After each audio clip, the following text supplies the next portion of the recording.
acción conjunta entre el legislador Eduardo Burlé, la Asociación Bancaria Seccional Tucumán, yo como diputado de la Nación, para impulsar proyectos que combatan la agresión al medio ambiente, que se declare al apacho como el árbol provincial.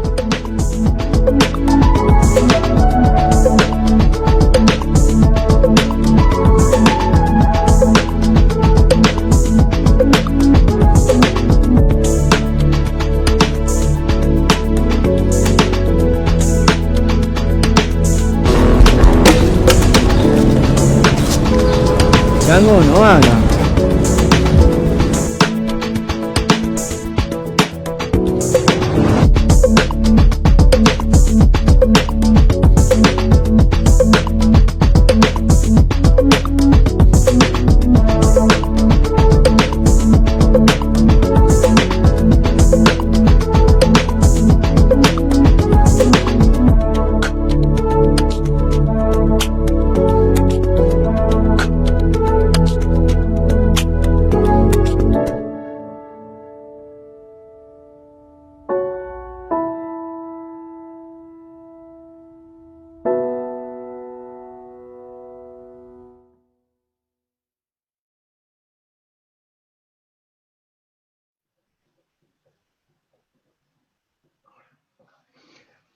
Hola a todos y todas, buenas tardes. Muchas gracias por estar presente en esta charla de conciencia ambiental. En primer lugar, agradecerles a Naimé Acevedo, activista ambiental, a la doctora Carolina Monmani García, investigadora del CONICET, al doctor Lucas Gus, investigador del Instituto de Ingeniería y Investigación Ambiental. También a la doctora Candela Nasi, jefa de gabinete del Ministerio de Medio Ambiente, y al doctor Javier Noguera, intendente de Tafí Viejo, quien viene realizando una tarea importante en su municipio, a los jóvenes de mi equipo y a los integrantes de la ONG Jóvenes por el Clima. Este ciclo de charlas se organizó para escuchar voces especializadas en el tema, siendo fundamental en esta crisis ambiental conocer las opiniones de activistas, científicos, científicas, diputados, diputadas y funcionarios del Estado Nacional. El tema de hoy es sobre plástico y medio ambiente. Antes de cederle la palabra a la primera disertante, quiero comentarles lo que pasa en mi provincia, Tucumán. Los plásticos de un solo uso son una amenaza para el medio ambiente. En Tucumán, con la basura que vamos generando, podemos llenar 300 canchas de fútbol por mes. Cada tucumano produce 1 kilo de basura por día. Y en la planta de Oberá Pozo se reciben 26.000 toneladas de basura que proviene de Capital y alrededores. Junto a Eduardo Burlé, que pertenece a la bancaria, y a mi espacio político, presentamos un proyecto de ley en la legislatura de Tucumán para que se reemplacen las bolsas y sorbetes por sus versiones ecológicas. Ya tiene dictamen de comisión. Esperamos su pronta aprobación para así ayudar a cambiar nuestros hábitos de consumo y reducir la cantidad de basura plástica. Tanto Burlé como yo somos dirigentes que cuidamos los derechos y el empleo de los trabajadores. Es por eso que el proyecto considera el apoyo del Estado a quienes fabrican bolsas de plástico, para que así modifiquen su matriz productiva y poder utilizar materiales ecológicamente sustentables. De esta forma se cuida el empleo y la salud laboral. Todos sabemos que trabajar con plástico sintético produce daños en los ojos, la piel y en el aparato respiratorio. Para acompañar la presentación de este proyecto, nosotros con el cuerpo de delegados de la bancaria en Tucumán realizamos una actividad de ecocanje. Participaron todos los trabajadores bancarios y todos los trabajadores bancarios de la provincia. La gente llevaba al banco una botella de plástico y se cambiaba por una bolsa ecológica. Después llevamos las botellas a la planta de reciclaje que tiene Tafí Viejo, gestionada por Javier Noguera, que es pionera en Tucumán. Los tiempos han ido cambiando. Se ha ido creando una conciencia ecológica impulsada por jóvenes comprometidos con el cuidado del medio ambiente. Esa fuerza innovadora nos moviliza, nos interpela a quienes no tuvimos en nuestra agenda el problema del medio ambiente. Ese espíritu de lucha y de fuerza es lo que hace y nos lleva y nos interpela para que nosotros, quienes no teníamos en agenda este tema, nos comprometamos, cambiemos y nos sumemos. Reducir el daño en el medio ambiente es un compromiso de todos. Ahora sí, escuchemos a los que saben. Muchas gracias. Bueno, buenas tardes. Antes de presentar a la primera panelista, les quería comentar que estamos en transmisión por Facebook y que ahí nos pueden ir dejando sus preguntas para las y los expositores, y al final de las exposiciones vamos a tratar de responderlas. Bueno, voy a presentar la primera panelista, es Naimé Acevedo. Ella es activista de Jóvenes por el Clima y estudiante de Ciencias Ambientales en la UNT, así que muchas gracias por estar aquí hoy. Tenés la palabra, Naimé.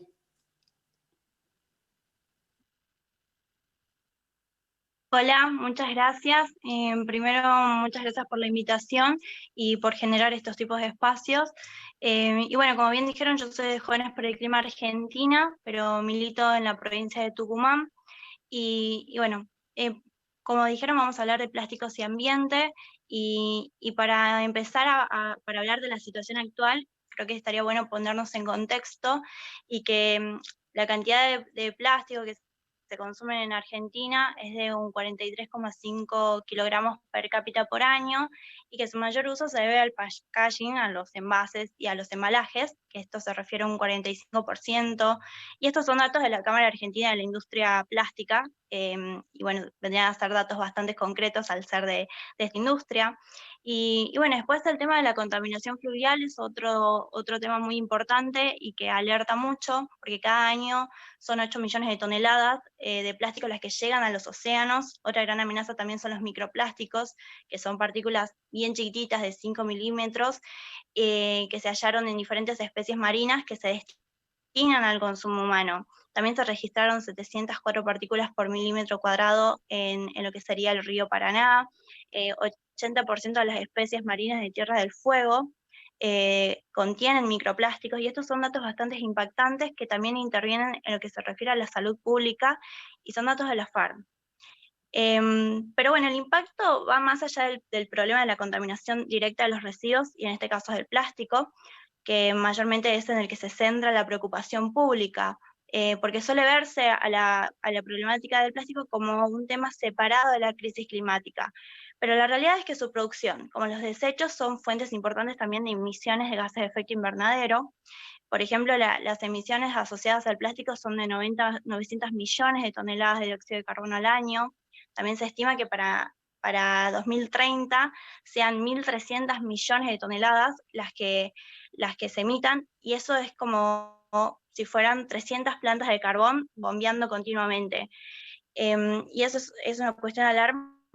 Entonces, ¿esto qué significa? Que desde el día cero, primero a través del uso intensivo de energía, de la extracción de gas y petróleo, después de la producción de etano, que es la materia prima del plástico, y tercero en su producción final, en su embalaje, en su transporte, en su uso y hasta en su degradación, la producción plástica significa ser una gran emisora de gases de efecto invernadero, y está profundamente también relacionada con lo que se refiere al extractivismo de combustibles fósiles.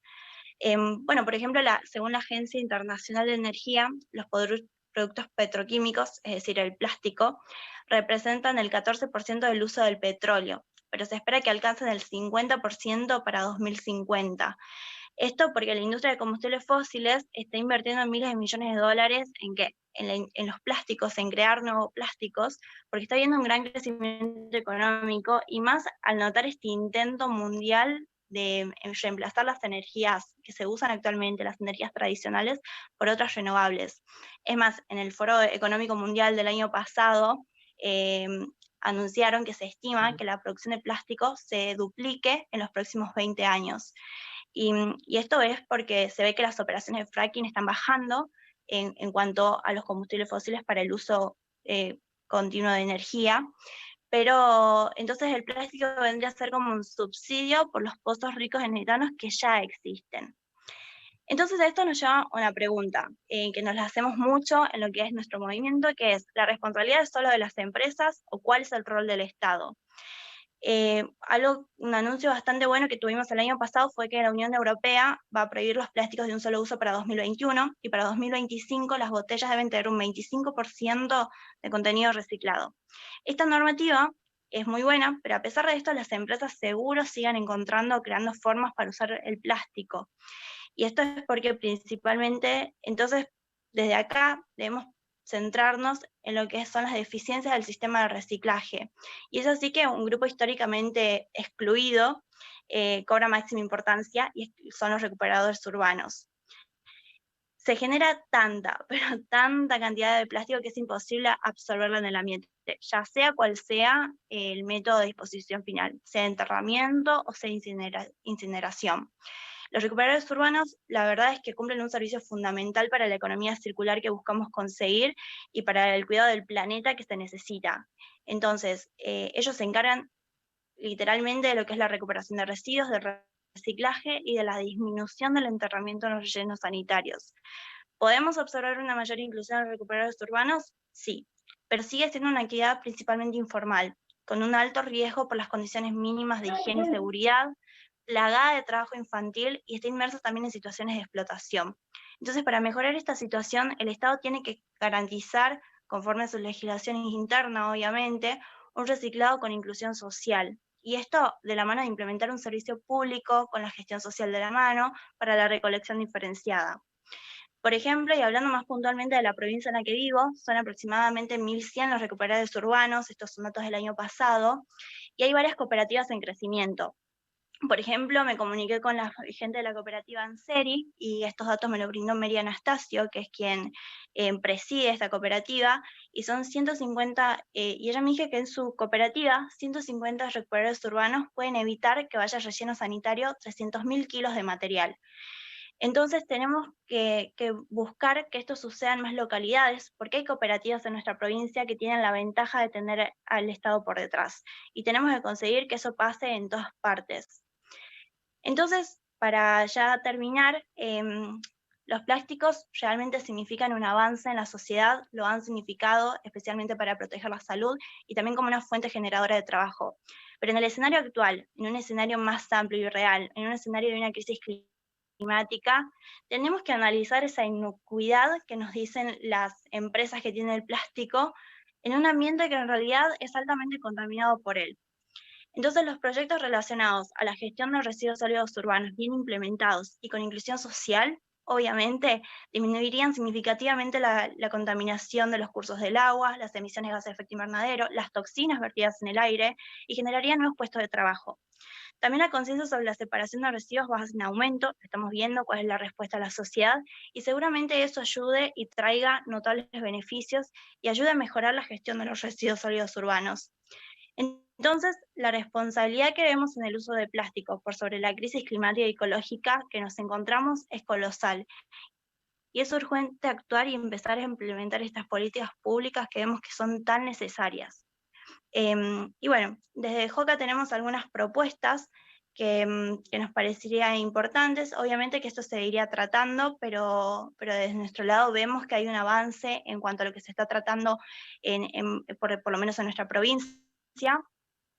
Y bueno, buscamos que verdaderamente se prohíba ya lo que son los plásticos de un solo uso, como los sorbetes, los cubiertos y los vasos, que vemos que se está realizando, fomentar el uso de plásticos biodegradables de pequeños productores, como por ejemplo lo de las cañas, que en nuestra provincia sería muy importante. Y tercero, crear condiciones de trabajo mínimas, para asegurar la higiene y la seguridad de los recuperadores urbanos como primera medida. Y cuarto, y que verdaderamente sabemos que habría mucha gente voluntaria, sería capacitar a personas como promotores ambientales en cada localidad de la provincia, porque lo que se necesita también es un compromiso social, y esperamos que así se consiga y vaya de la mano de toda esta buena gestión de residuos que esperamos que se empiece a implementar. Bueno, eso, y muchas gracias.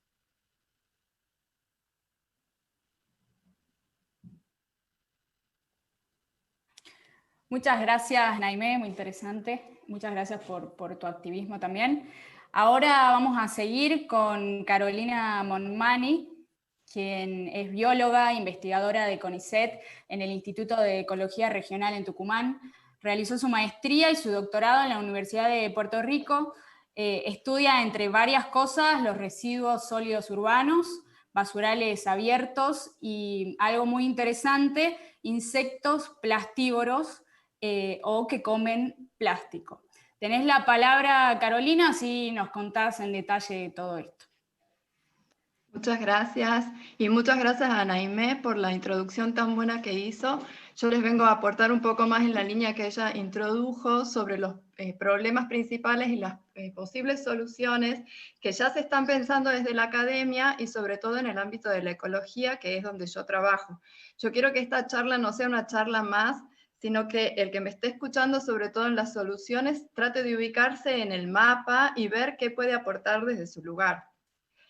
En 1955, la revista Life de Estados Unidos celebró el comienzo de la vida descartable con esta portada que ven acá, publicitando que el plástico venía a aliviarnos las tareas cotidianas. Y eso realmente fue así, y tanto fue así que la producción del plástico a partir de ese momento se incrementó en unas 20 veces, por lo menos hasta el 2014, y se sigue incrementando. Mayormente para los empaques, como bien dijo Naimé. Actualmente esta producción nos encuentra con un planeta de más de 7.800 millones de personas y aumentando, muchas de las cuales tienen un hábito de hiperconsumo. ¿Qué significa eso? Que se compran las cosas y se tiran rápidamente a la basura. La materia prima con la que se fabrica el plástico, que es el petróleo, parece tener los días contados porque nos quedan 43 años de extracción, y eso nos pondría contentos en primer lugar porque diríamos que el plástico se va a terminar, pero acaban de anunciar una inyección global de 204 billones de dólares a escala global para explotar el gas de esquistos que iría destinado a la producción del plástico. Así es como se ven los flujos de plástico actualmente. Se lee de izquierda a derecha, es un flujo bastante lineal, donde a la izquierda tenemos los hidrocarburos, que son la materia prima. Luego de la producción de los plásticos, la mayor parte de este sistema sufre pérdidas y fugas, que es lo que vemos a la derecha. Muchas flechas saliendo. Salen hacia los ambientes marinos y terrestres, un 40% sale a los vertederos y basurales a cielo abierto o rellenos, y una parte se usa para la incineración. Lo interesante viene acá, en esta parte circular, donde se recicla el 14%, y estos son números globales, ¿no? Les recuerdo. Las tecnologías de reciclaje no son perfectas, por lo tanto, también tienen pérdidas, y en definitiva solamente un 2% del material tiene retorno al sistema. ¿Qué significa esto? Que es un sistema altamente ineficiente, creado por el humano y no se parece en nada a los ciclos naturales, que son circulares y con menos pérdidas. Esta es la historia de la mayoría de los plásticos que compramos de un solo uso. La naturaleza se tarda millones de años en preparar la materia prima, los hidrocarburos. Los humanos nos tardamos meses en producir y transportar los objetos, que son, por ejemplo, un sorbete, que en manos del usuario se demora 10 minutos, para luego ser descartados y estar en el ambiente cientos de años, porque estos polímeros sintéticos no pueden ser degradados por la mayor parte de la biota. Y ya dijimos que la capacidad de reciclaje es baja. Así es como se ve entonces la mayor parte de los basurales a cielo abierto en los continentes, también en mi provincia. Esto es una foto de Tucumán. Los basurales se van acumulando en los continentes para luego pasar a los ríos, otra foto de Tucumán del 2019, y afectando en el camino a toda la biota, plantas, animales, bacterias, etc. Para terminar, en los océanos, donde la humanidad ha creado ya 11 islas o giros de plástico en la superficie del mar, que se pueden ver desde el satélite, como ven acá, que son estas manchas. A partir de acá se sumerge en las profundidades y también pasa a la atmósfera el plástico. Estas fotos sobre los efectos de los plásticos en la fauna son tristemente familiares para todos, efectos mecánicos y daños físicos que pueden causar la muerte. Otros efectos menos conocidos son los que estamos empezando a ver en Tucumán relacionados a la salud humana. Este es un mapa de un trabajo que hicimos este año relacionando las condiciones de vida, acá mapeadas en las paletas de grises. Peores condiciones de vida son los sectores en negro. con los microvasulares que se encuentran en la ciudad, que están en los colores amarillos, y con los casos de dengue que están en lila. Empezamos a ver una asociación entre peores condiciones de vida, concentración de basurales y casos de dengue, porque el mosquito usa los envases plásticos como criadero. Por otro lado, cuando los plásticos se empiezan a fragmentar, se convierten en micro y nanoplásticos, empezamos a no verlos, pero el problema empieza a aumentar porque estos plásticos entran en las cadenas tróficas cuando son confundidos por los organismos, por organismos más chiquitos, por comida, empiezan a comérselos y suben por toda la cadena trófica hasta que nosotros nos comemos esos organismos con plástico. Este es otro ejemplo de experimentos que estamos haciendo en Tucumán. Esta es la tesina de Juli Ruiz Barrio Nuevo. Ella le dio de comer a esta oruga que ven acá abajo, la larva de la polilla de la cera, le dio de comer todas estas dietas plásticas que ven a la izquierda, que están en rojo, y le dio de comer su comida natural, que es cera de abejas. Y se puso a ver cuánto vivían las orugas bajo cada tipo de dieta, y lo que vio fue que comiendo plástico evidentemente disminuía la supervivencia de las larvas, y por otro lado, para pasar de pupa a adulto, empezaban a tener alteraciones en el desarrollo. Los microplásticos ya están en todas partes, en los glaciares, en el agua embotellada, en el intestino humano, y ya seguramente se va a tocar el tema de la salud. Yo más bien vengo a hablar de la salud de los ecosistemas. Hasta en los ciclos biogeoquímicos ya encontramos los microplásticos, como reporta este estudio del 2020, en donde se diagrama por primera vez el viaje de los micro y nanoplásticos por todos los ecosistemas del planeta, terrestres, acuáticos y atmosféricos, tal como aprendimos a diagramar el ciclo del agua en la primaria. Pero bueno, ahora ya se está empezando a enseñar el diagrama del plástico. ¿Dónde estoy yo entonces en este abrumador escenario? ¿Dónde estoy yo, Carolina Monmani, o cada uno de los que está en la audiencia?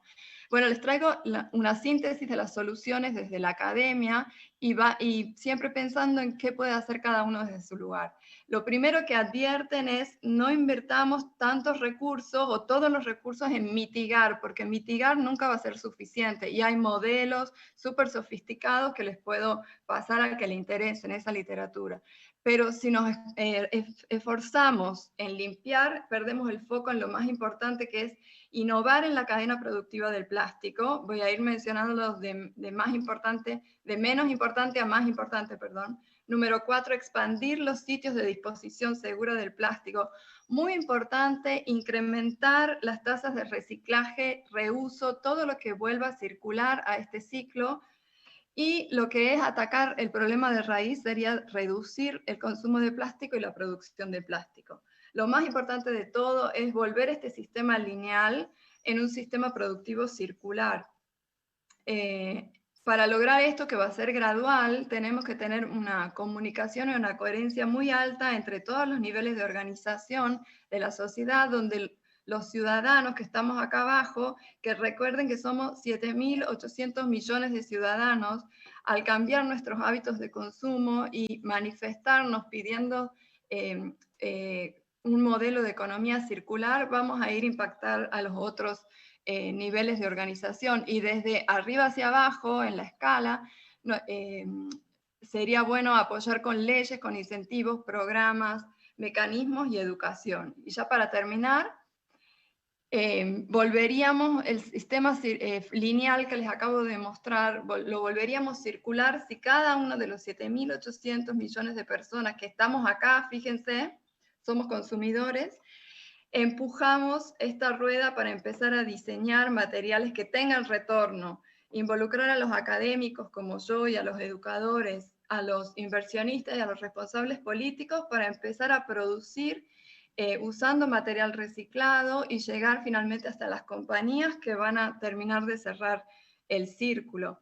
Es decir, hoy desde ya, si no recibo bolsas, si no recibo sorbetes o cualquier plástico de un solo uso, ya voy a empezar a hacer la diferencia y a cerrar este círculo. Los dejo entonces con el último mensaje. Esto es lo que venimos haciendo. La economía lineal no sirve y está más que comprobado que lo único que hace es seguir impactando el medio ambiente y debemos tender hasta esta economía circular que vemos acá abajo. Muchas gracias. Si tienen dudas o necesitan material para leer, me escriben a este correo o a las redes sociales del Instituto de Ecología Regional o de Tejiendo Conciencia. Muchas gracias.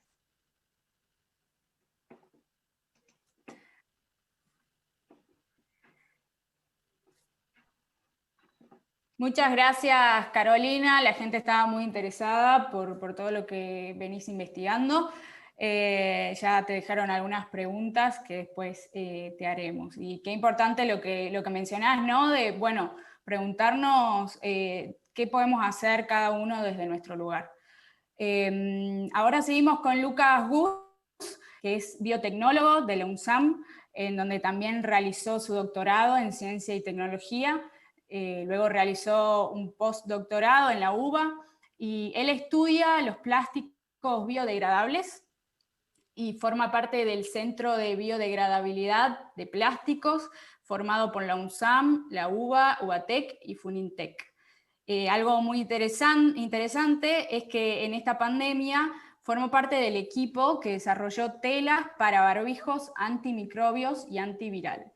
Te cedo la palabra, Lucas. Muchas gracias por estar acá. No, por favor, gracias por la invitación.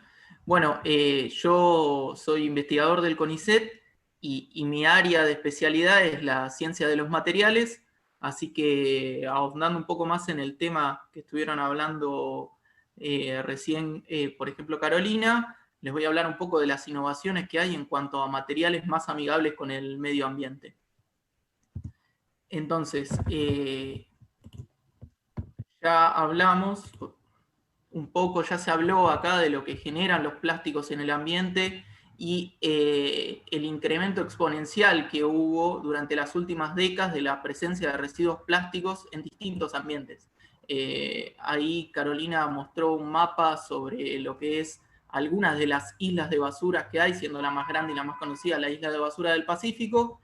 También explicó un poco lo que es la generación de microplásticos. Estos plásticos que son liberados al ambiente se van degradando por acción de la luz, la erosión por el viento, por el rozamiento con el suelo, que va generando plásticos de tamaño micrométrico, que no solo se van incorporando en la cadena trófica a través de la alimentación de peces que después nosotros comemos, sino que también son transportadores de contaminantes, porque los plásticos micrométricos interaccionan con distintos contaminantes, como metales pesados, pesticidas que puede haber en el ambiente, los concentran y se van incorporando dentro de nuestra dieta. Entonces, una alternativa para el uso de estos plásticos convencionales son los conocidos plásticos biodegradables. Estos polímeros son degradados por microorganismos que hay en el ambiente, volviendo a transformarse en compuestos inocuos como son el dióxido de carbono, agua o algún tipo de gas en caso de que no haya oxígeno, y generan nuevos microorganismos también naturales del ambiente. Esto ocurre en pocas semanas o meses en comparación con los cientos de años que tardan los plásticos sintéticos derivados del petróleo convencional. Voy a hacer una pequeña aclaración acá. Hay una confusión tanto en el consumidor como mucha de la gente que toma decisiones. Un plástico biodegradable no es necesariamente lo mismo que un plástico biobasado. El plástico biobasado su origen es a partir de recursos naturales, generalmente desechos de alguna industria agrícola. Con eso se pueden generar nuevos plásticos, nuevos polímeros. Sin embargo, esos polímeros pueden no necesariamente ser biodegradables. Un ejemplo de esto es algo que estuvo muy de moda hace unos años y todavía existe, que es el biopolietileno. Es polietileno común y silvestre, igual al que lo que se obtiene a partir de petróleo, sin embargo está basado en desechos agrícolas. Está bueno porque uno reaprovecha esos desechos agrícolas, pero por otro lado no se va a degradar en el ambiente. Lo mismo, hay plásticos que provienen del petróleo y son biodegradables, pero dependemos del petróleo para poder obtenerlos. Siempre lo ideal es ese doble juego, que sean plásticos que sean biodegradables y basados en recursos naturales renovables. El mercado de bioplásticos a nivel mundial creció durante los últimos 10 años, hay varias marcas comerciales, incluso se consiguen unas cuantas dentro del país, y su principal uso, como se ve en el gráfico de la derecha, es para todo lo que sea packaging y materiales de un solo uso y descartables. Justamente porque al ser biodegradables se espera que su vida útil sea corta y que solo sea para usos de cortos periodos de tiempo. La idea es que estos plásticos, cuando terminan en el ambiente, se podrían llegar a degradar nuevamente y no generar este tipo de residuos persistentes durante muchas décadas y siglos. En la Argentina hay regulación sobre este tipo de materiales, hay normativa generada por el IRAM, el Instituto de Racionalización Argentino, que hace generó ensayos para poder evaluar si un plástico es biodegradable o no. El ensayo más utilizado es en condiciones de compostaje, se somete a un compost este tipo de materiales y se evalúa si se desintegra físicamente, si efectivamente se biodegrada por los microorganismos presentes en el compost, generando dióxido de carbono y oxígeno, si el compost resultante no genera ninguna toxicidad sobre el crecimiento de distintas plantas, y si no se aporta al compost componentes tóxicos, como por ejemplo metales pesados, que a veces se encuentran en materiales plásticos como aditivos. Nosotros, yo formo parte del Centro de Biodegradabilidad y Compostabilidad de Plásticos. Somos una asociación de laboratorios entre el Laboratorio de Polímeros y Materiales Compuestos de la UBA y el Instituto de Investigación e Ingeniería Ambiental de la Universidad Nacional de San Martín, que hemos desarrollado y hemos puesto a punto este ensayo para validar la compostabilidad de materiales que son biodegradables, para realmente certificar si un material es biodegradable o no. Esto es un servicio que realizamos dentro de la universidad para distintas empresas que quieren certificar sus polímeros. Bueno, y ahí tienen un contacto por si quieren entrar en más detalle de lo que hacemos en el centro. Sin embargo, ya en Europa, donde estos plásticos son más utilizados en lo que es materiales de un solo uso, están empezando a plantearse que este tipo de polímeros no son una panacea, no son una solución mágica que va a resolver este problema. ¿Por qué? Porque al llegar a las plantas de compostaje, donde debería ser su destino final, su tiempo de desintegración y degradación es mayor que lo que suelen esperar los operarios de la planta de compostaje para finalizar su ciclo. Entonces el compost termina con residuos plásticos que son biodegradables, pero sin embargo visualmente le dan un feo aspecto al compost y no es la calidad que ellos desean. Por otro lado, en la Argentina existen muy pocas plantas de tratamiento de compostaje industrial, y la mayoría son para residuos de poda o residuos agroindustriales. O sea que los polímeros biodegradables de un solo uso que se utilizarían en distintos tipos de empaques o sorbetes, por ejemplo, no llegarían a estas plantas de compostaje, sino que llegarían principalmente a rellenos sanitarios o basurales a cielo abierto, donde no sería su origen su destino para el cual estaba pensado. Entonces, la verdadera pregunta que surge es cómo se degradan estos polímeros en los ambientes donde realmente son finalmente descartados, no en compost. Y sobre esto hay pocos estudios en la literatura. Hay estudios en suelos de distintos lugares. Se espera que el suelo sea un ambiente favorable para que se degraden este tipo de polímeros, ya que hay una gran diversidad y concentración de microorganismos en los suelos, y muchos materiales descartables terminan en basureros a cielo abierto o descartados en cualquier lugar. Sin embargo, en condiciones reales de campo de suelo, la degradación de este tipo de materiales puede ser muy lenta. Hay ejemplos en la literatura de gente que ha estudiado la degradación en distintos tipos de suelo. Por ejemplo, en este estudio, y evaluaron la biodegradabilidad de films, de materiales biodegradables en condiciones de campo, y sin embargo observaron que la degradación fue en alrededor de 11 meses, todavía seguían encontrando residuos plásticos. y eso probablemente sea a las bajas temperaturas del suelo o a los cortos tiempos. Quizás se requiere mucho más tiempo para que sean completamente biodegradados. Nosotros hemos realizado ensayos en suelos de acá, locales, con films que nosotros hacemos de almidón, que es un material biodegradable, y hemos visto que efectivamente se degradan en suelo, tienen un tiempo de degradación, y que distintos aditivos que se suelen agregar a plásticos comerciales retrasan esa degradación, por lo cual los tiempos podrían ser mayor a lo esperado una vez que se genera el material de empaque final. Por otro lado, en aguas hay muchísima menos información y es mucho más dependiente de las condiciones, en particular de temperatura y de los microorganismos presentes. Hay mucha menor concentración de microorganismos en las aguas, por lo cual la degradación es muchísimo más lenta. Y en cuanto a las aguas, en la forma del polímero, la calidad del agua donde es descartado este tipo de materiales afecta los tiempos de degradación. Por ejemplo, en un estudio en Japón, en 3 costas distintas, una costa del norte, del centro y del sur de Japón, vieron que hay materiales que sí se degradaban en ciertas zonas, donde la temperatura era un poco mayor, y otros materiales que permanecían durante meses en el agua sin degradarse. También hemos realizado nosotros algunos ensayos con estos polímeros de almidón que hacemos de degradación, utilizando bacterias que aislamos del río Reconquista, del partido de San Martín, donde pertenece mi universidad, y hemos visto que se degradan, pero los tiempos a condiciones reales podrían llegar a ser muy, muy largos.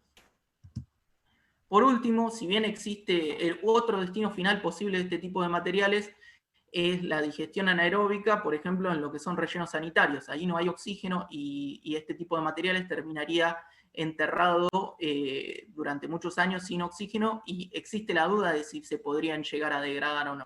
Hay poca información y depende mucho del material y del tipo de relleno sanitario.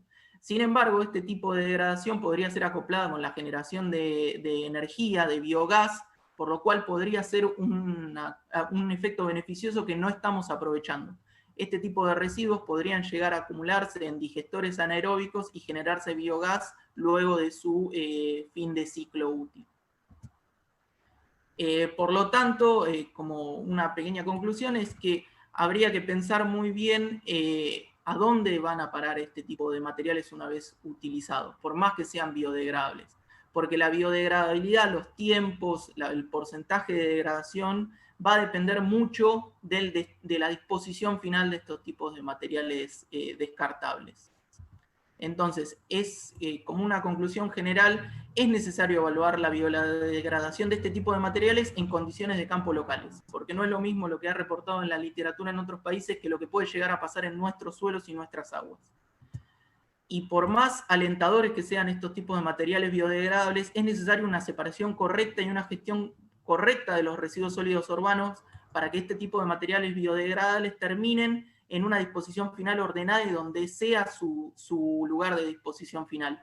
No deberíamos esperar que lleguen a un relleno sanitario, sino que deberían ser acumulados con los residuos orgánicos para ser utilizados como compost o en digestores anaeróbicos para poder generar como subproducto biogás que genere energía.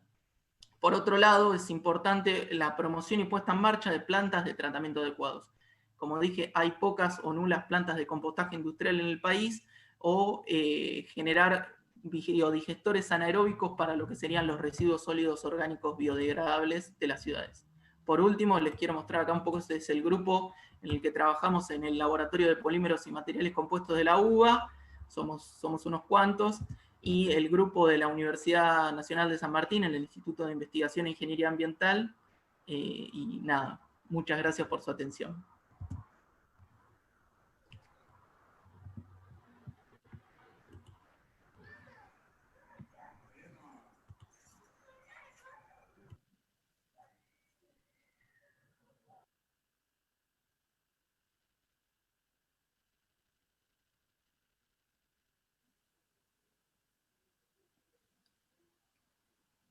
Le queremos realmente agradecer a todos los jóvenes que nos están viendo por Facebook, que están interesados en la temática. Le doy la palabra a Candela Nasi. Es un gusto tenerte acá con nosotros. Candela es abogada, especialista en Derecho Ambiental por la UBA, posgraduada en gestión de políticas públicas y diplomada en producción más limpia. Es jefa de gabinete de la Secretaría de Control y Monitoreo Ambiental del Ministerio de Ambiente de la Nación, área a cargo de la gestión de residuos. Trabaja hace 10 años sobre residuos en el Ministerio, es coautora de la Ley de Presupuestos Mínimos para la Gestión de Envases Vacíos de Fitosanitarios y de otros proyectos y leyes en materia ambiental.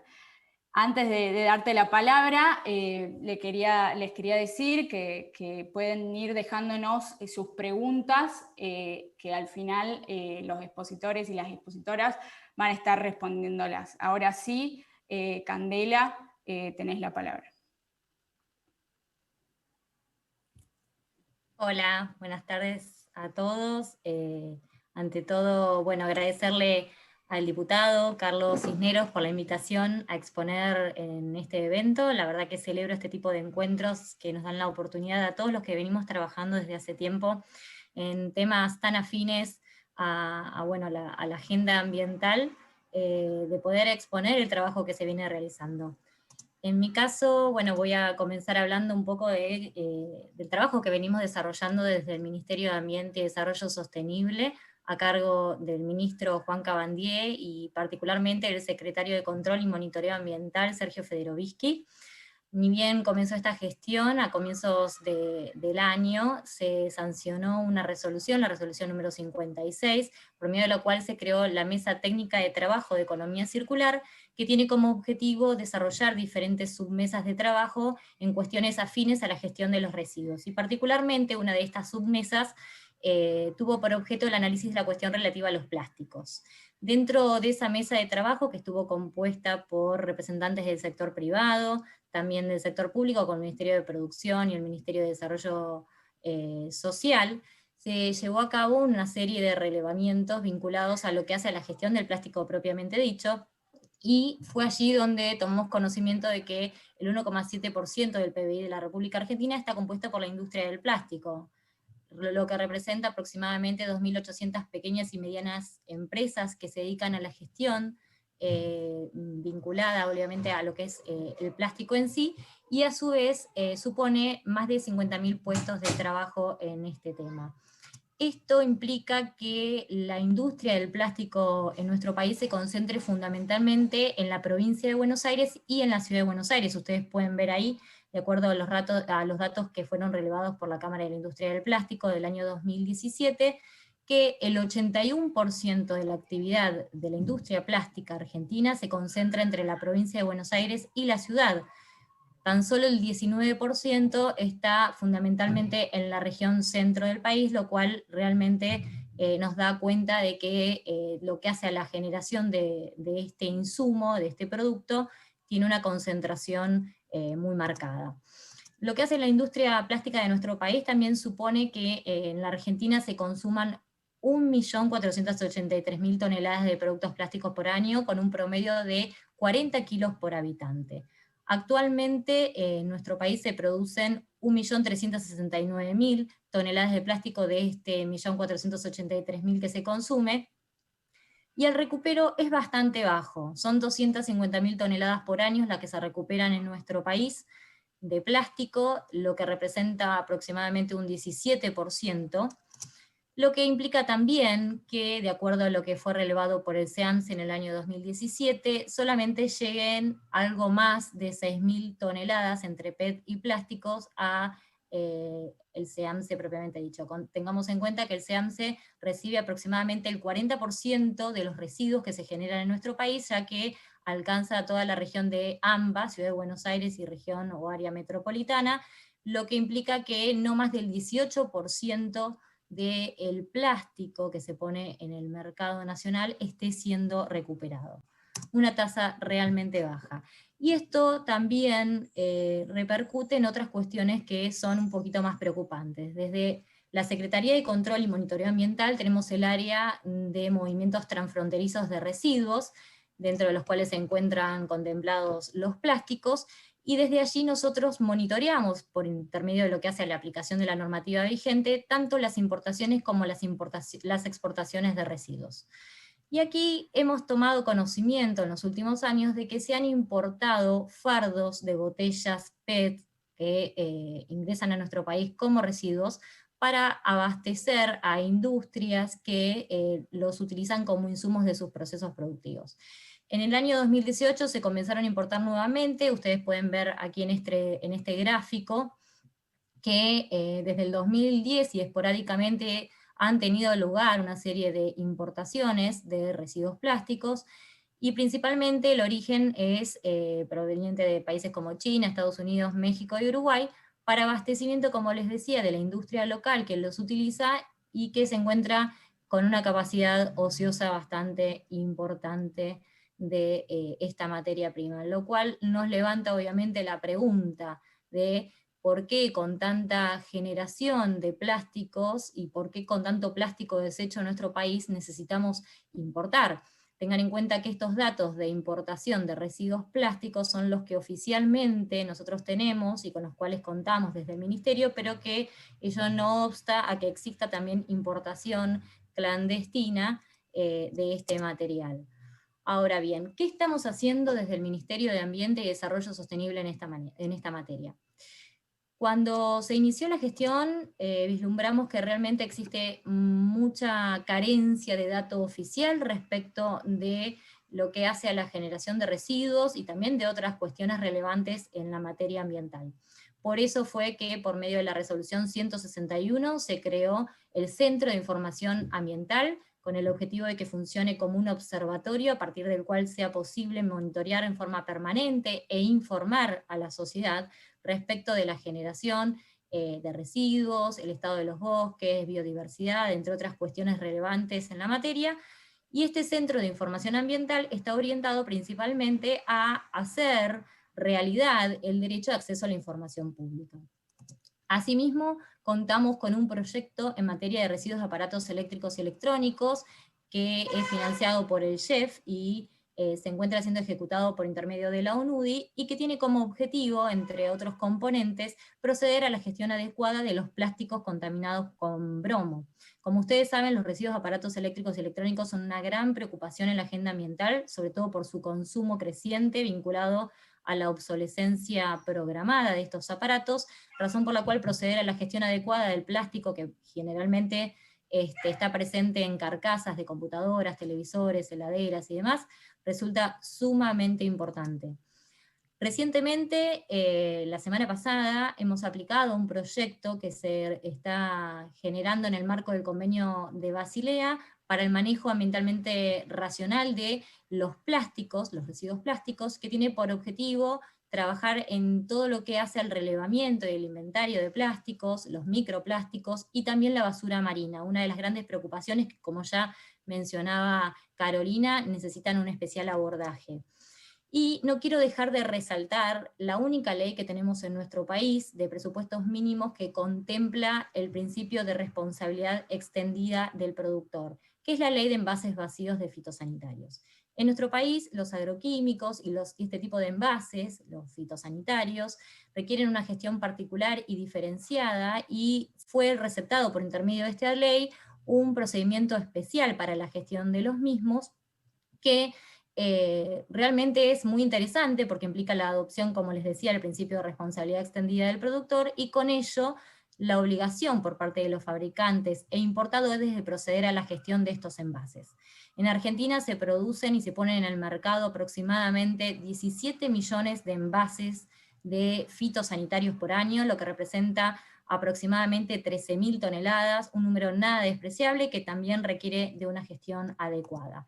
Y por último, mencionar dentro de estas iniciativas un proyecto de resolución en el cual nos encontramos trabajando desde el Ministerio, que es un proyecto para unificar la determinación y sobre todo la identificación de las corrientes de residuos a partir de la propuesta de una segregación binaria en dos tipos de residuos, que son por un lado los reciclables y los no reciclables, identificados generalmente con el color verde y negro respectivamente, proponiendo también un código armonizado de colores para otras corrientes de residuos, entre los cuales se encuentran los plásticos, el cartón, el papel y demás. Esta propuesta de resolución se presentó al Consejo Federal de Medio Ambiente hace aproximadamente 15 días y obtuvo el beneplácito de las provincias, así que lo que aspiramos con la misma es lograr una unificación en la utilización de colores y también en la identificación de las tipologías de residuos. Por último, mencionarles cuáles son, a nuestro entender, los principales desafíos a los cuales nos enfrentamos en lo que tiene que ver con la gestión de los residuos en general y particularmente con la gestión de los plásticos. El primero de ellos es la necesidad de llevar adelante un desarrollo normativo que internalice los presupuestos de la economía circular. Ya se mencionó anteriormente que el modelo lineal de economía, o sea, de la gestión de los residuos, implica la toma de recursos para la fabricación de productos que luego son desechados, un modelo que está tornando hacia un aspecto más amigable, más sostenible, que es el que proporciona la economía circular y por medio del cual los residuos pasan a ser concebidos como recursos, ¿no? La idea es básicamente que puedan ser aprovechados en diferentes instancias de su ciclo de vida y particularmente en el postconsumo, con la mira puesta en evitar la generación de residuos y cuando ello no sea posible minimizarlos para luego dar lugar al reuso, al reciclado, a la valorización y recién en última instancia a la disposición final. Por ende, propiciamos y acompañamos la necesidad de fomentar este tipo de desarrollos normativos que internalicen estos presupuestos. No obstante, somos conscientes que, de acuerdo a la experiencia que tenemos en estos temas, nada de esto funciona si no contamos con una sociedad, una ciudadanía que se encuentre comprometida realmente con la transición hacia modelos más sostenibles de consumo. La producción no es sino la consecuencia de una demanda, y en este sentido es fundamental que exista un examen de conciencia por parte de la ciudadanía a la hora de optar o no por consumir determinados productos, ¿no? Por eso el consumo responsable es un requisito esencial a nuestro entender para que el verdadero cambio opere. Y por último, necesitamos y consideramos que es fundamental llevar adelante un cambio de paradigma. Muchos sostienen que el enfoque de la economía circular supone esta idea, ¿no?, de pensar al residuo como un recurso. Nosotros consideramos que la pandemia nos ha dejado un mensaje muy claro, y es que el modelo tradicional de consumo se encuentra en un momento crítico, en donde es necesario repensarlo y en alguna manera generar un cambio significativo del mismo. Por ende, más allá de esta idea de el residuo concebido como recurso, creemos que el verdadero cambio de paradigma consiste en concebir los recursos que nos ofrece la naturaleza como tales, y no repensarlos o volver a pensarlos en el marco de un entendimiento de que son elementos necesarios para fabricar un producto que a la larga o a la corta se va a transformar en un residuo. Por ende, creo que este es el verdadero desafío que todos quienes estamos inmersos en el desarrollo y en la ejecución de la agenda ambiental tenemos por delante, y creo que la invitación viene también por ese lado, ¿no? Repensar el modelo tradicional de consumo y, en consecuencia, también generar este examen de conciencia que nos llevará a un mejor desarrollo normativo y también a mejores resultados a futuro. Muchas gracias.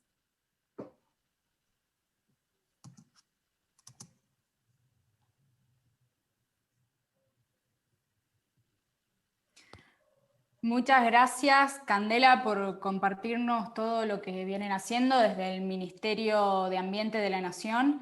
Le quería agradecer a la gente que nos está viendo y que está comentando, muy interesados en esto, muy interesados en pensar qué pueden hacer al respecto, ¿no? Ahora vamos a seguir con Javier Noguera, intendente de Tafí Viejo. La verdad que es un placer tenerte acá con nosotros y nosotras.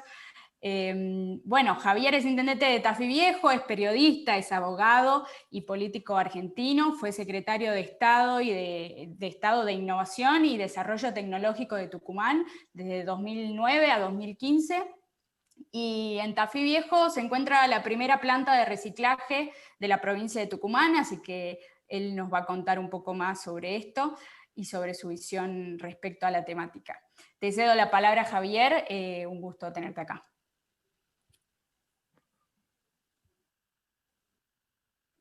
Muchas gracias, Anita, muchas gracias, Marta, muchas gracias, Carlos Cisneros, por la invitación. La verdad que para mí es un gran gusto poder participar y escuchar a los panelistas que me han precedido, y la verdad es que lo hago con verdadero entusiasmo, ¿no? Agradezco el espacio porque me parece que a días de haber sido el Día de la Conciencia Medioambiental, lo que estamos haciendo ahora es llevar esos paradigmas a la práctica, ¿no? Yo soy de los que sostiene que la cuestión ambiental no ha logrado todavía una masa crítica lo suficientemente consistente en nuestra sociedad para avanzar. Y en ese sentido, creo que este tipo de encuentros son aportes muy valiosos en esa dirección. Así que bueno, quería aprovechar la oportunidad para tratar de conceptualizarlo a la situación, de tal suerte de que al menos se trate de poner en esto el cascabel al gato, ¿no? Yo de las distintas exposiciones venía escuchando de leyes nacionales, de recuperadores urbanos, de la responsabilidad de la provincia, del municipio, es decir, y me parece que esas son las cosas que uno tiene que comenzar a aclarar desde el comienzo, es decir, ¿de quién es la responsabilidad de la higiene urbana y del destino final de los residuos? ¿En cabeza de quién está? ¿Quién debe legislar? ¿Quién debe hacerse cargo de este asunto? Y bueno, yo les cuento, en términos generales, de acuerdo a la legislación global, a la legislación que hay en todo el mundo, los asuntos vinculados al cuidado del medio ambiente son asuntos locales. Es decir, depende del alcalde, del intendente, del prefecto, del comunero, y depende de esa legislación primaria que se gesta ahí en el Consejo Deliberante. Somos nosotros los principales responsables civiles y los principales responsables penales, acá y en la China. Generalmente la legislación ambiental está atada a las responsabilidades territoriales. Es decir, somos nosotros, no son los recuperadores urbanos, no son las leyes nacionales ni los ministros nacionales los que van a cambiar nuestra realidad local. Lo digo esto por supuesto, entendiendo la responsabilidad que tiene cada uno de los roles del Estado en toda esta trama, pero circunscribiéndonos a la cuestión más estricta y más precisa. Y no solamente por una cuestión de legislación, sino también por una cuestión de política esencialmente. Desde el protocolo de Kioto hasta el último intento frustrado de encuentro que hizo Naciones Unidas el año pasado, entre noviembre y diciembre en Madrid, no se conoce a nivel internacional ningún progreso en materia ambiental. Ninguna de las leyes que Naciones Unidas o programa o protocolo en los cuales Naciones Unidas o el común de naciones en el mundo haya avanzado en una dirección correcta. No avanzó ni avanzó jamás. Y esto se debe a que en el concierto de naciones, el Estado hegemónico, que en este caso es Estados Unidos, es negacionista del cambio climático y en consecuencia boicotea toda actividad política en esa dirección.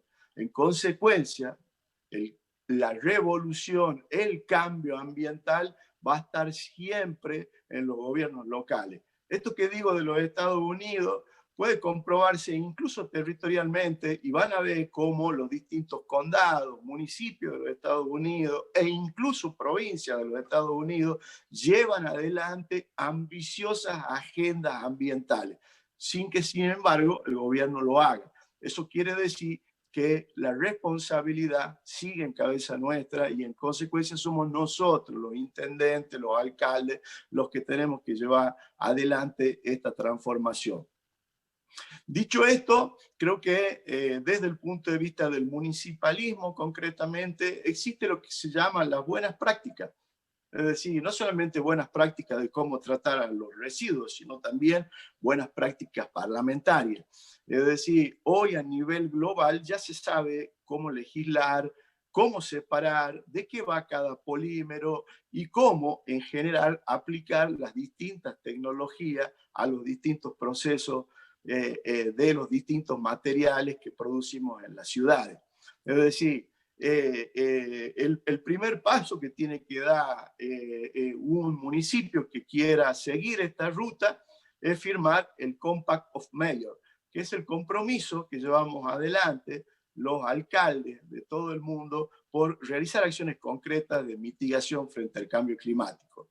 La primera acción, luego de firmado el Compact of Mayors, es medir los gases de efecto invernadero. Nosotros lo hemos medido acá en nuestra ciudad hace varios años ya, y hay una tecnología muy precisa que se lleva adelante para medir los gases de efecto invernadero, que precisamente sabe sobre qué estamos parados.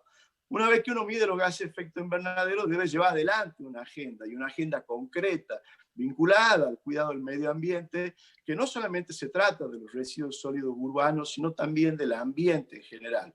Y en ese sentido, nosotros hemos puesto en marcha una planta que hoy clasifica 44 tipos de materiales y los comercializa.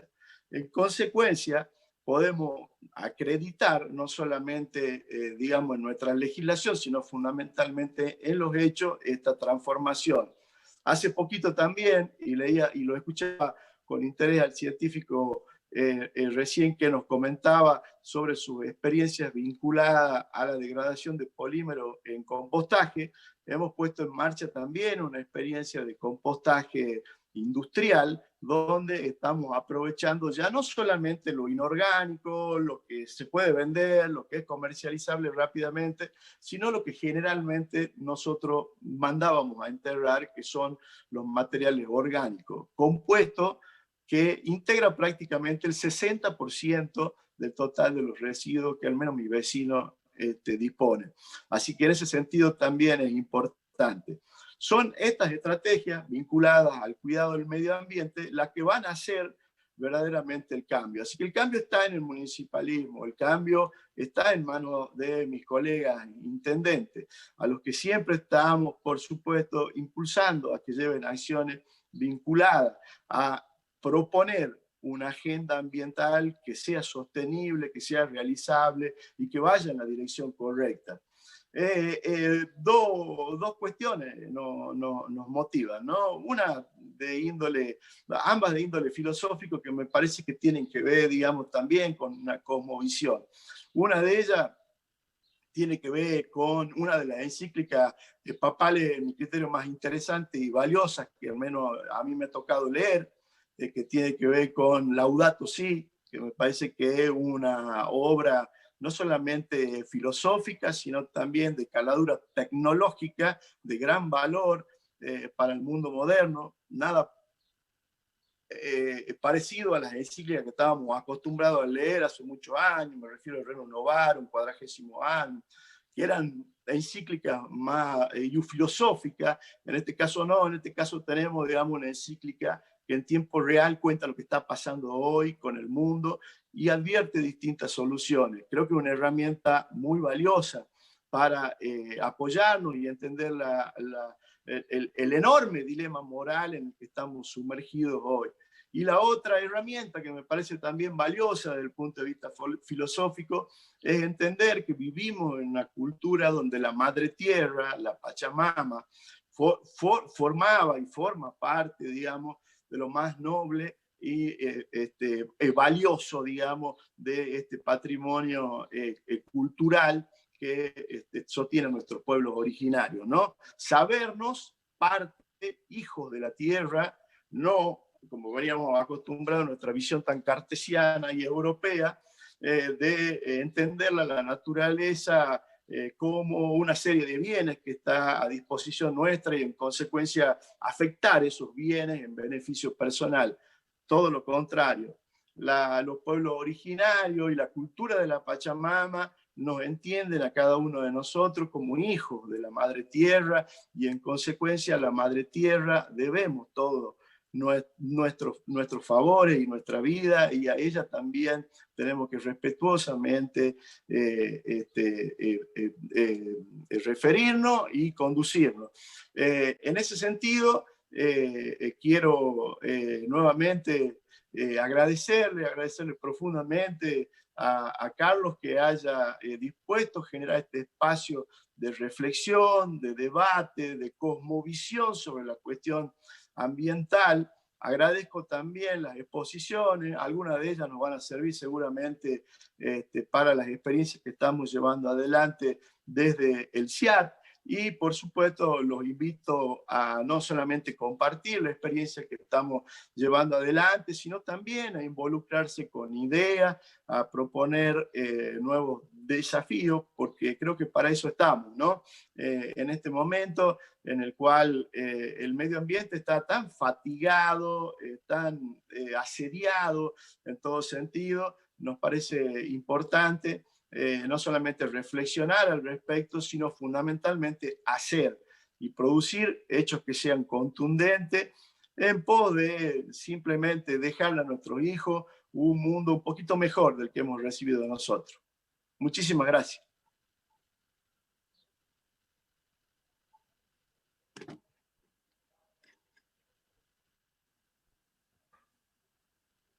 Muchas gracias, Javier.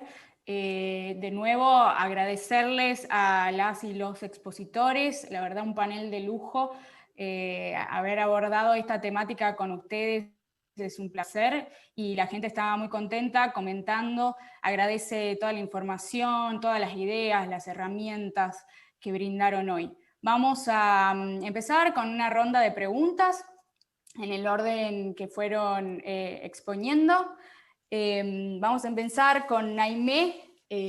Preguntaron qué se puede hacer desde el activismo por estas problemáticas que mencionabas vos. Y preguntaban sobre los contenedores diferenciados, si eso sería una posible solución para ustedes. Naimé.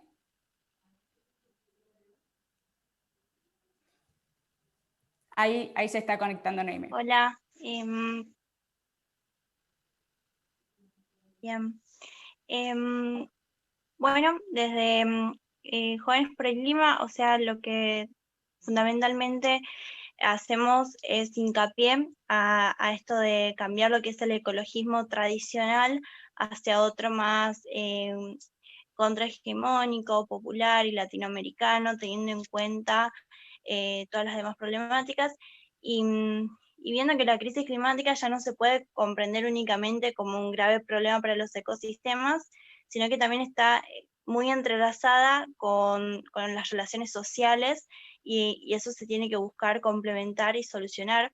Entonces, desde nuestro lugar, bancamos un activismo de la mano de una incidencia política, o sea, por ejemplo, como hemos escuchado ya, todos estos proyectos, bueno, desde la participación ciudadana es buscar que esas decisiones se tomen en pros también de los beneficios sociales y hacer incidencia todo el tiempo en que estos proyectos se lleven a cabo y cuando se lleven a cabo ver que tengan una correcta aplicación.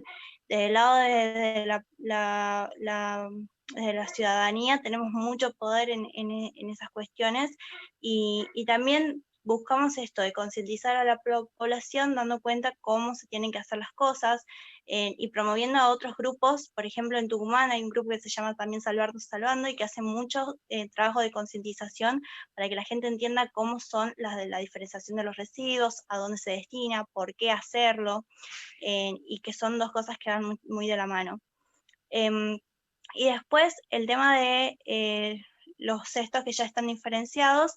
La realidad es que, por ejemplo, en la provincia de Tucumán ya hay cestos en los que es el centro de Tucumán, en que no funcionan correctamente, o sea, vemos que hay gente que tira en cada cesto cosas que no van en el determinado, pero sí se puede ver que hay gente que se los está usando y que los recuperadores urbanos pasan por esos cestos siempre a ver qué deja la gente, y si uno va y los utiliza y deja todo en las condiciones necesarias, verdaderamente eso significa un gran avance en cuanto para el trabajo de los recuperadores. Espero haber contestado la pregunta.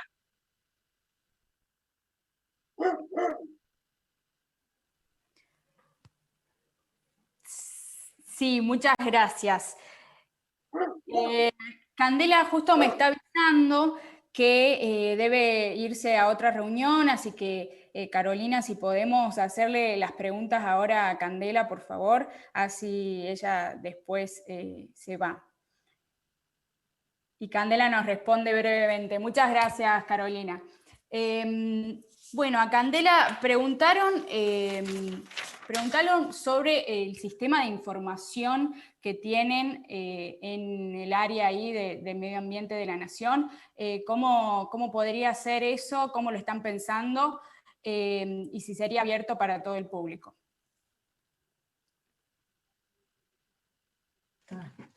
Sí, bueno, muchas gracias Carolina por haber cedido tu espacio. Nosotros el Centro de Información Ambiental, que es el CIAM, básicamente lo estamos pensando para que sea accesible al público en general, con el objetivo obviamente de que pueda tener, como decía, real vigencia en lo que tiene que ver con la implementación de la normativa relativa a la información pública ambiental. En este sentido, se está pensando que no solamente la información que atañe a la Secretaría de Control y Monitoreo Ambiental, que es donde está inserto por la resolución 161 que lo crea, se encuentre disponible, y esto es todo lo que hace a materias como residuos en sus diferentes tipos, residuos sólidos urbanos, que bueno, es una de las cuestiones que se llevan adelante desde nuestra cartera, sino también residuos peligrosos, sustancias y productos químicos, todo lo que hace a la calidad de los diferentes recursos, aire, suelo, agua, también lo que tiene que ver con bosques, biodiversidad, todo va a tener su propia ventana y va a ser accesible por la comunidad en general, razón por la cual entendemos que de esa manera vamos a tener acceso a información de calidad que en algunos casos se encuentran ya siendo relevadas y monitoreadas por nuestro propio ministerio, pero en otros casos también provienen de otros ministerios, y en este sentido también es que se piensa invertir en la adquisición de sensores, por ejemplo, para llevar adelante la medición del estado de los recursos. Bueno, se están realizando una serie de convenios con provincias, pero también con otros organismos, con el objetivo de integrar esa información y de esta manera tener una base de datos profunda.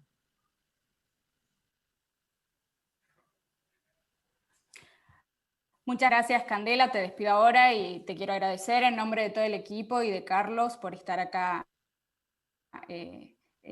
abordando esta temática con nosotros. Gracias. Bueno, vamos a seguir ahora sí con Carolina, muchas gracias. Ariel Costilla pregunta, ¿qué impacto tiene en el ambiente la quema del plástico que los ciudadanos realizan por falta de conocimiento? Y si podrías detallar un poco más sobre la oruga y de qué manera podría ser una posible solución. Muchas gracias.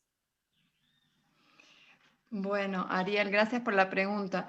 En primer lugar, no soy experta justamente en calidad del aire, pero lo que podría decirte es que es sumamente tóxico quemar plásticos. Ya desde el vamos, pensemos en que son polímeros sintéticos.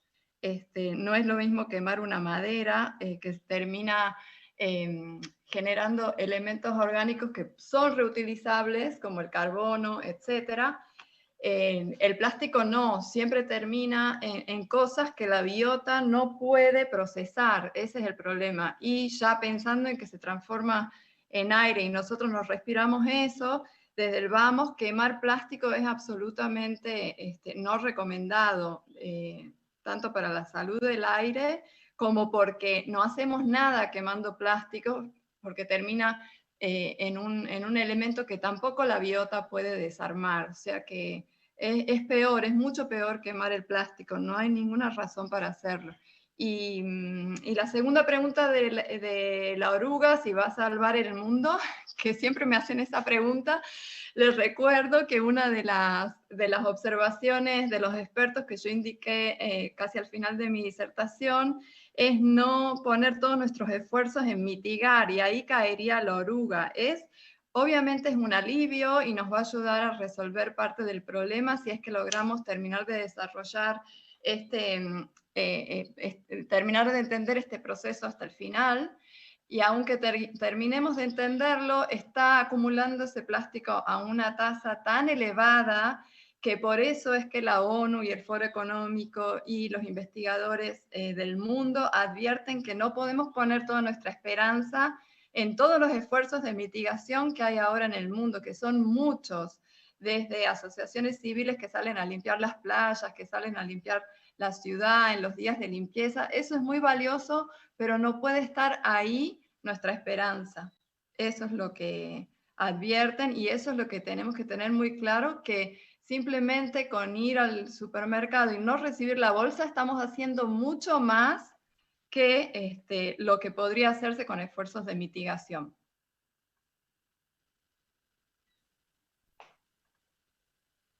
Gracias. Gracias, Carolina. Le mandamos un saludo a Juliana Ruiz, de paso, que también está investigando la oruga. Bueno, ahora todo sí... el equipo, que somos un montón. Sí, parte del equipo. Ahora sí, a Lucas, pregunta a Larisa Gravilov si en Argentina, si se sabe en Argentina cuántos campos de compostaje hay, y sobre los costos de producción de plástico biodegradable, si es más elevado que el plástico común. Bueno, voy a responder primero la segunda, de la cual sé un poco más. En cuanto a los polímeros, para que se den una idea más o menos, el polietileno, el kilo está entre los 25 y los 50 centavos de dólar, según de dónde se consiga, según el precio del petróleo, porque es una commodity, según cómo vaya variando el precio del barril, aumenta o disminuye. Estos polímeros biodegradables hoy en día, debido a que tuvieron una gran inversión y son algo realmente nuevo, el precio del kilo está alrededor de los $4 el kilo. Son realmente hoy en día más caros. Sin embargo, esto no es la idea, reemplazar todo. Esto tiene que ir acompañado claramente por una concientización en la disminución del uso y en la reutilización de los que hoy en día se usan de polietileno. No todos los materiales poliméricos hoy en día se pueden reemplazar con polímeros biodegradables. Hay polímeros para los cuales todavía no se encontraron, por las propiedades mecánicas o las propiedades físicas, un reemplazo biodegradable perfecto. Por lo cual hoy en día la materia prima es más cara, los procesos son los mismos. Los procesos industriales que se usan para generar una bolsa de polietileno son los mismos que se usan para fabricar una bolsa de polímeros biodegradables. Son exactamente las mismas máquinas. Lo único que haces es cambiar el pellet de origen. Y en cuanto a las plantas de compostaje, hoy en día están empezando a surgir más. Acá en Buenos Aires yo tengo el conocimiento de plantas industriales de compostaje grandes. Hay dos. Hay una que trata los residuos de poda de todo lo que es la ciudad de Buenos Aires. Se acumulan todos los residuos de las podas que realiza la ciudad y eso se composta. Y hay una planta también en Villa Soldati, que es parte del SEAMSE, que hace compostaje industrial de cierta parte de los residuos. El tema es que tiene que haber una muy buena separación en origen por parte del usuario, tiene que hacer bolsas separadas y que sean bien distinguibles una de otra, y por otro lado la recolección también tiene que ser separada. No puede ir todo a parar al mismo sitio y recolectado en el mismo momento, digamos. Si bien ayuda a los recolectores urbanos la distinción, porque después cuando llega al sitio de acopio, de distribución, tienen más fácil para ellos poder obtener la materia que ellos van a después poder reciclar y acopiar. Una vez que llega al centro final, si no fue recogida de manera diferencial, termina todo en el mismo relleno sanitario, lamentablemente.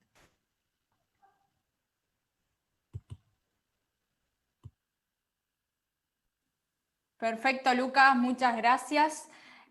Ahora sí, para Javier, te preguntan, ¿de dónde surgió la idea de la planta de reciclaje en Tafí Viejo? ¿De dónde nace el interés en el medio ambiente, en su gestión, sabiendo que es algo que antes no se hacía en esa escala en Tucumán?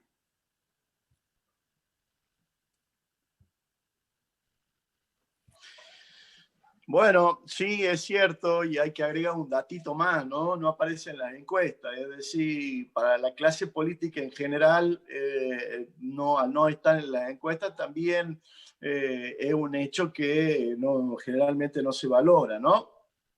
A mí me parece que en el caso mío personal, creo que por mi experiencia al frente de la Secretaría de Ciencia y Técnica de la provincia, he tenido la posibilidad de hurgar en muchas de estas tecnologías ambientales, de conocerlas con más profundidad y también, por supuesto, de ir en la práctica, en los hechos, viendo en una ciudad como la nuestra, una ciudad de 80.000 habitantes, que es una ciudad media, promedia del país en este momento, cómo podíamos llevar adelante un proceso de esta envergadura.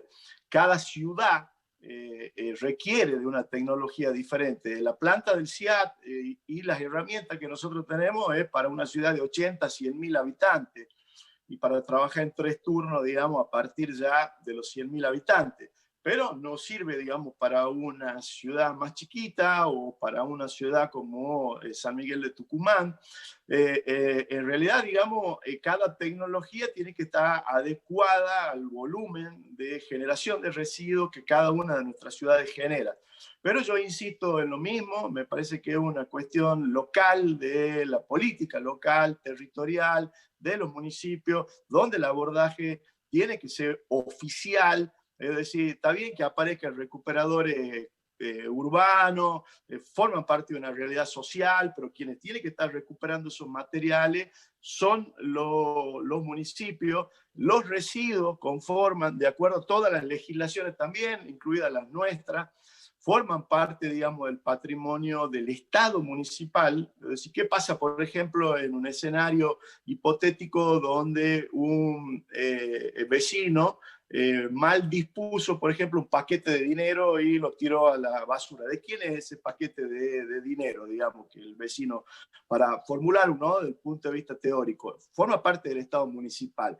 Es decir, todos los residuos son del Estado municipal y su responsabilidad es generar un buen destino con respecto a eso. Así que, en consecuencia, más allá de los esfuerzos que se puedan hacer de la comunidad civil, que son muy importantes, importantísimos en todo sentido, fundamentalmente para tomar conciencia, el rol del Estado en esto es central. Si nosotros no identificamos quién es el Estado que tiene que intervenir, de qué manera, y bueno, y nos quedamos a esperar que las asociaciones civiles o los recuperadores urbanos o la conciencia colectiva o lo que sea produzca el cambio no se va a producir.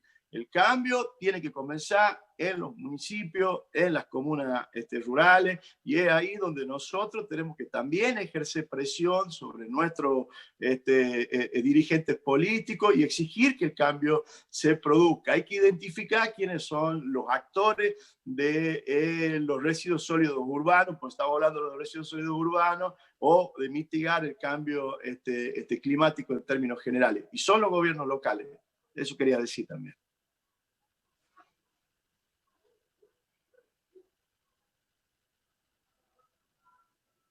Muchas gracias, Javier, muchas gracias a todos y todas, gracias a quienes vieron esta charla. Esperamos haber sumado un granito de arena por la conciencia ambiental y, como decía Carolina, no nos vamos a quedar solo en esta charla.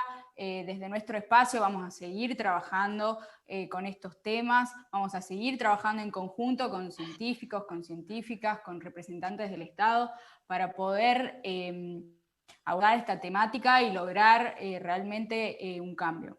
Gracias de nuevo a todos los jóvenes y las jóvenes activistas que están súper interesados en esta temática y necesitamos realmente que estén interesados. Y bueno, un lujo realmente este panel, agradecerles por haberse organizado para estar acá. Mañana vamos a tener a las 18 de vuelta la charla Salud y Ambiente, Desafíos Actuales y Futuros, también con panelistas de lujo. Que terminen lindo el día y bueno, que reflexionen un poco sobre qué se puede hacer desde su lado para lograr una conciencia ambiental y un ambiente más sano. Muchas gracias a todos.